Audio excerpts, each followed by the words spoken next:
Israel ने शमाली Gaza के आखिरी अस्पताल कमाल अदवान अस्पताल पर कब्जा जमा लिया। कितने लोग मरे, कितने जलाए गए, इसकी अभी तक तस्दीक नहीं हो सकी। लेकिन इसके साथ साथ इसके करीब इंडोनेशियन अस्पताल के ऊपर भी वहां पे इजराइल और इजरायली फोर्सेस ने एक हेडक्वार्टर्स बना लिया है। सैटेलाइट इमेजेस के जरिए ये खबर आ रही है। लेट अली शो यू के इस एपिसोड में आप सबको खुशामदीद। To like subscribe and share this content. दो चीजों पे आज बेसिकली बात करेंगे। एक खत्ते में एक इजराइल और उसकी जो कार्रवाई है जो चल रही है बेसिकली गाजा से लेकर सीरिया तक, जो उसने अपने आप को एक्सपैंड किया है और बेसिकली फलस्तीनियों को एक बड़ी ही ऐसी पोजीशन में डाल दिया है स्पेशली गाजा के अंदर कि या तो मौत है या नकल मकानी है। कोई बीच में जगह या रास्ता नहीं बचा। गाजा को बिल्कुल फ्लैटन आउट कर दिया गया है। इजरायली इंक्वायरीज भी चल रही हैं जो मेरे ख्याल से अक्टूबर की बात है ये, जो एक साल की एनिवर्सरी के अराउंड जो 6 इजरायली मारे गए रफा के एरिया के अंदर, जिनको हमास ने मारा, उसकी तहकीकात हुई।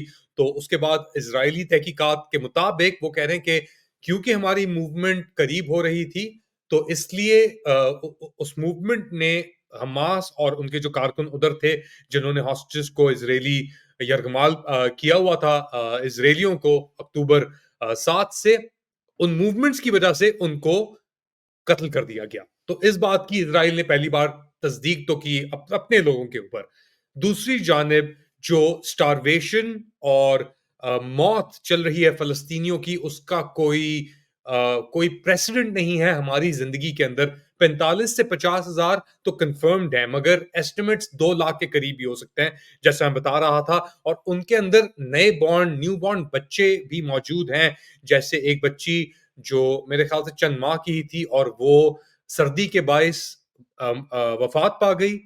और उसके जो उसके वालिद ने कहा कि जब उसकी उसके जिस्म को हमने पकड़ा तो बिल्कुल वो एक लकड़ी की तरह उसका जिस्म था, सख्त हो चुका था सर्दी की वजह से। तो इन कंडीशंस के अंदर गाजा के अंदर एक तरफ तो इजरायली बमबारी और टारगेटेड किलिंग्स और निशाने स्नाइपर्स से बच्चों के सरों में और सीनों में गोलियां मारी जा रही हैं, मगर दूसरी तरफ जो नेचुरल कॉजेज भी हैं जिसके अंदर हाइपोथर्मिया है फॉर एग्जांपल बच्चों के लिए, या डायरिया है, या और ऐसी ऐसी डिजीजेस अब रीइमर्ज हो रही हैं। फॉर एग्जांपल पोलियो की रीइमर्जेंस भी रिपोर्ट हुई थी गाजा में। तो सब इंफ्रास्ट्रक्चर तबाह हो चुका है वहां पे। और कमाल अदवान अस्पताल जो आखिरी एक शमाल के अंदर अस्पताल था, उनसे तो ये रिपोर्ट आ रही है कि जो नर्सेज और डॉक्टर्स ने रिफ्यूज किया जाने से उनको जला दिया गया। ऐसी खौफनाक खबरें हमने शायद नहीं देखी। अच्छा, एक तरफ तो मैंने जैसे बात की आपसे कर रहा था कि मैं इज़राइल की बात करूँगा, इसकी एक्सपेंशन की बात करूँगा। इज़रायली पोज़ीशन 2025 में जाते हुए वैसे मुस्तहकम लगती है, मज़बूत लगती है एक तरफ। मगर दूसरी जानिब क्योंकि नेतन्याहू साहब के अब हाथ इतने लाल हो चुके हैं, इतने खून से लथपथ हो चुके हैं और करप्शन के चार्जेस भी उनके ऊपर हैं, तो 2025 में बज़ाहिर तौर पे तो नेतन्याहू साहब मजबूत नज़र आ रहे हैं, मगर दूसरी जानिब उनके लिए बहुत खतरात भी हैं। और क्योंकि उन्होंने सोसाइटी को इतना पोलराइज कर दिया है, तो जो मिडिल ग्राउंड या जो अपने आप को लेफ्टिस्ट या प्रोग्रेसिव पार्टी जो समझती थी, या इसके अंदर रशियन स्पीकिंग पॉपुलेशन भी है, वो थोड़ी सी एलियनेट हो गई है। जो इकतदार के अंदर लोग आ गए हैं, फॉर एग्जाम्पल बेन गवीर और सेटलर मूवमेंट, अब तो ये सेटलर मूवमेंट गोलान के उस तरफ भी, कुनेत्रा के अंदर भी जाके सीरिया के अंदर अपने अपने आप को जमा रही है, अपनी पोजीशन को। तो एक खतरनाक प्रेसिडेंट, एक एक्सपेंशनिस्ट इजरायली सेटलर मूवमेंट के थ्रू नेतन्याहू ने जो अनलीश की है, नेतन्याहू तो रह जाएगा मगर ये चीज जो है ये बढ़ती चली जाएगी। और इनके इरादे अगर आप मैप साहब देखें इनके, तो सीरिया भी कहते हैं हमारा है, कहते हैं सऊदी भी हमारा है, कहते हैं ये साइनाई का भी हमारा है। तो एक वरिसम पोजीशन है। और ऐसे वक्त पे जब ट्रम्प साहब आ रहे हैं वहां पे। अच्छा, दूसरी जानिब मिस्र के अंदर अब खदशा आ गया है सीरिया के बाद कि सीसी साहब की पोजीशन, कि सीरिया में अगर असाद साहब, बशार अल असाद साहब तो नहीं कहना चाहिए उसे, मगर वो निकल सकता है तो फिर सीसी भी, उसके भी चांसेस है। तो वो कह रहा है कि भाई मैं कहीं नहीं जा रहा, मैं सही हूं। एक तो ये हो गया, इसराइल मिस्र की बात कर ली। सबसे इंपॉर्टेंट फैक्टर इसके अंदर इक्वली इंपॉर्टेंट इजराइल के साथ है तुर्की का। और तुर्की जो अब अपने आप को देख रहा है और उसका जो थ्रेट परसेप्शन है वहां पे वो देख रहा है कि यार हमने सीरिया को तो चलो हम घुस गए अंदर और वहां पे सिचुएशन खोल दिया है, मगर हमारे यहाँ जो एक कर्डिश इशू बना हुआ है इसको हम किस तरीके से हैंडल करें। तो तुर्की ने दहाइयों के बाद जो प्रो कर्डिश पार्टी है जिसको हम हेदेपे कहते थे, फिर वो चेंज होके जब बैन हुई हेदेपे और उसके सलातीन देमिरताश को जेल में डाला तो वो चेंज होके डेम पार्टी सी बन गई। और उसने यानी निशान तो अपना ही रखा मगर नाम जो था वो हेदेपे से डेम कर दिया। और अब वो कह रहा है तुर्की बेसिकली कह रहा है कि एर्दोआन ने स्पेशली ऑफर दी है कि डेम के जो मेंबर हैं वो जाके अब्दुल्ला ओजलान से मुलाकात करें। अब्दुल्ला ओजलान 1999 से तुर्की के उस काबू के अंदर है और तुर्की ने इजराइल के साथ मिलके इजरायली इंटेलिजेंस के साथ मिलके इसको पकड़ा था ग्रीस के अंदर। तो एक बड़ी हिस्ट्री है वहां पे भी। मगर तुर्की अब देख रहा है कि यार इजरायली पोजीशन अगर ये सीरिया में भी घुस आए हैं और ये एसडीएफ के साथ लिंक अप करने की बातें कर रहे हैं तो ये तो हमारे लिए बड़ा खतरे की बात हो सकती है। और हमने जो बर्बरियत की है तुर्की ने अपने कर्डिश एरियाज में जिसके अंदर दियार बकर और दीगर इलाके तुंजैली इन सब जगहों में, अब ऑब्वियसली मैंने यहाँ से रिपोर्टिंग भी की हुई है तो मैं जानता हूँ बहुत ही डीपली ये क्या इसके अंदर सेंटिमेंट है वहां पे। और ये नफरत तो है ही।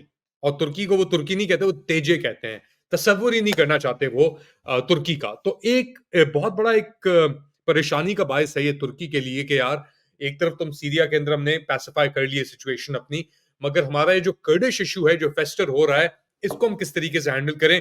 और फिर इसीलिए शायद ओजलान साहब की मुलाकात उन्होंने कराई है। ओजलान साहब जिस तरह मैंने कहा कि वो 25 साल पहले उनको पकड़ा गया था और एक आइलैंड है जजीरा कह लें आप अपना उसे, इमराली करके इस्तांबुल के बीच में पड़ता है, वहां पे उनको रखा हुआ है। और वहां पे उनको एक basically as a bargaining chip उन्होंने कहा है। तो एर्दोआन साहब ने ये पूरी सिचुएशन को देखते हुए और ये बेसिकली सजेशन आई थी मेहपे के जो लीडर है नेशनलिस्ट पार्टी जो उनकी दौलत बाचली, उनसे उन्होंने कहा था कि ओजलान साहब अगर वो कहते हैं कि मैं ये लड़ाई अपनी छोड़ता हूं तो हम उनको आजाद भी कर सकते हैं।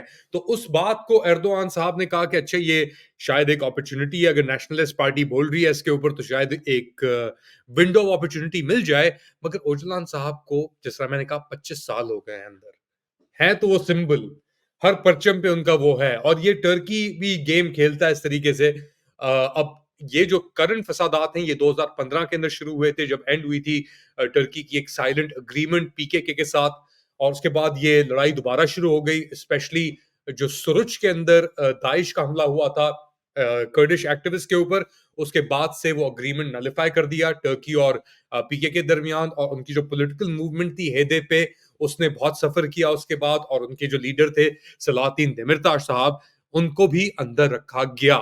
तो अब क्या तुर्की इस पूरी जियोपॉलिटिकल सिचुएशन में जहां पे वो बाज़ाहिर तौर पे तो सेंटिनसी के अंदर नजर आता है, उरूज पे नजर आता है सीरिया को लेकर, और दीगर यानी अब मीडिएशन रोल उसने सोमालिया और इथियोपिया के दरमियान भी अदा किया। अमेरिका के साथ भी उसके ताल्लुकात अच्छे नजर आ रहे हैं, मिलिटरीली भी अच्छा है, इकोनॉमिक अच्छा इतना नहीं है।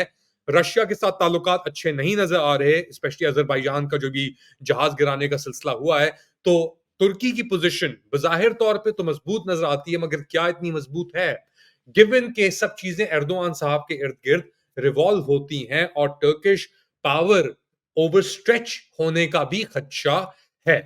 तो इसराइल की पावर एक तरफ और फिर तुर्की की पावर एक तरफ, ये दोनों पावर्स अब सेटल आउट करेंगी या किस तरीके से आगे बढ़ाएंगी नेतन्याहू और एर्दोआन साहब, दोनों एक तरीके से रिफ्लेक्शंस भी हैं अपनी सोसाइटी के। तो आप क्या समझते हैं बताएं मुझे कमेंट सेक्शन के अंदर। To like subscribe and share this content. अपना ख्याल रखिएगा, अगली बार तक अल्लाह हाफिज।